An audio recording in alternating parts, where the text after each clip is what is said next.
Hello. आप देख रहे हैं फतेहपुर हलचल न्यूज चैनल। मैं हूं रमेश मोहन शुक्ला। आज फतेहपुर जनपद की मुख्य घटनाएं। जनपद का आउं थाना क्षेत्र बना मार्ग दुर्घटनाओं का केंद्र। आज सवेरे बिनकी से स्कूल टूर पे जा रही एक बस शिवली नदी के पास खड़े हाईवे पर खड़े डंपर से टकरा गई और उसमें 12 छात्राएं तथा 3 शिक्षक घायल हो गए। मौके पर स्थानीय लोगों ने दौड़कर घायल छात्र छात्राओं को बस से बाहर निकाला और प्रशासन और पुलिस को सूचना दी। पुलिस और प्रशासन ने तत्काल घायल पीड़ित छात्राओं एवं शिक्षकों को अस्पताल भेजकर चिकित्सा की व्यवस्था की, जहां बताया जा रहा है कि एक छात्रा की हालत अत्यंत चिंताजनक है, जिसे कानपुर रेफर किया गया है। प्रशासन के निर्देश पर जिला विद्यालय निरीक्षक भी तत्काल कानपुर भेजे गए हैं। साथियों, ये आउं थाना क्षेत्र में विगत 1-2 महीनों से लगातार ये सड़क पर हादसे होते चले जा रहे हैं। अभी आप लोगों ने सुना होगा, प्रयागराज जा रही एक बस भी टकराई थी और उसके पीछे एक कारण है क्योंकि जो हाईवे किनारे के थाना हैं वो अपनी जो पेट्रोलिंग करते हैं हाईवे पर अपनी सक्रियता से नहीं करते और मानकों का ध्यान नहीं देते। जैसा आपको विदित है कि नेशनल हाईवे पर ट्रकों और डंपरों को खड़े होने का एक स्थान निश्चित होता है, लेकिन ट्रक और ये डंपर इधर उधर ट्रक और डंपर खड़े करके चले जाते हैं या होटलों में रुक जाते हैं और कोहरे और कुहासे के इस मौसम में बसें आकर उनमें पीछे से टकरा जाती हैं और तमाम लोग घायल भी हो जाते हैं और कुछ लोग काल कवलित भी हो जाते हैं। निश्चित रूप से ये स्थानीय थाना क्षेत्रों की पुलिस की उदासीनता और असक्रियता का ज्वलंत प्रमाण है। दूसरी घटना में इन दिनों फतेहपुर कारागार चर्चा का विषय बना हुआ है।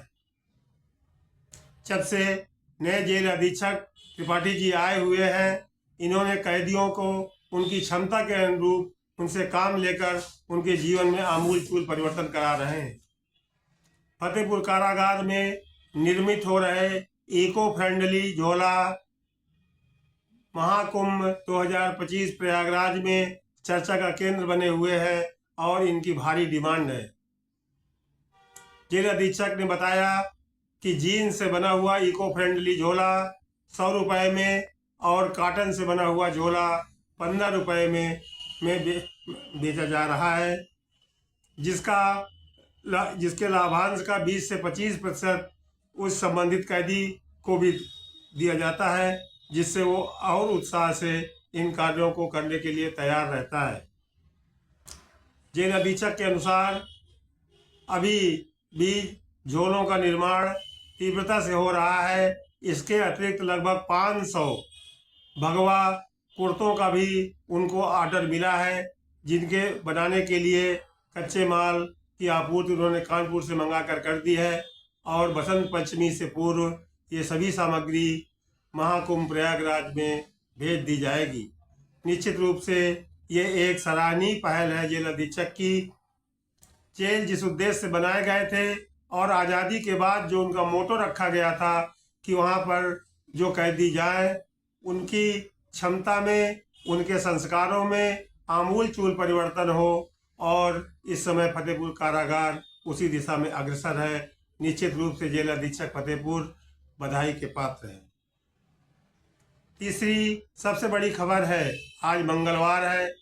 आप लोग जानते हैं मंगलवार को शहर के बीचों बीच बाकरगंज में एक भैंसा मंडी सजती है, जहां पर जनपद से ही नहीं आसपास के 2-4 जनपदों से भैंसें यहाँ पर जो है लाई जाती हैं, भेड़ें लाई जाती हैं, उनके पड़वे लाए जाते हैं और जिस तरह से लाए जाते हैं यदि आप देख लें तो आपका मन भी खराब हो जाएगा।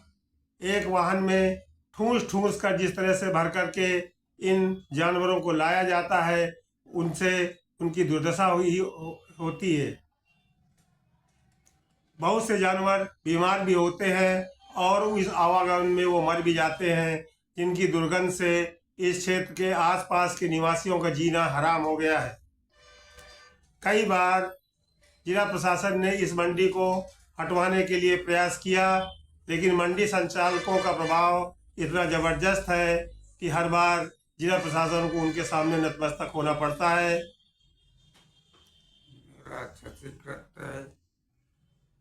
सूत्र तो यहाँ तक बताते हैं कि जो बीमार और घायल पशु होते हैं उनको वाहनों में ठूस ठूस भर करके कत्लगाह भेजा जाता है, और कत्लगाह भेजे जाने वाले वाहनों से मंडी संचालक मोटी रकम वसूलते हैं।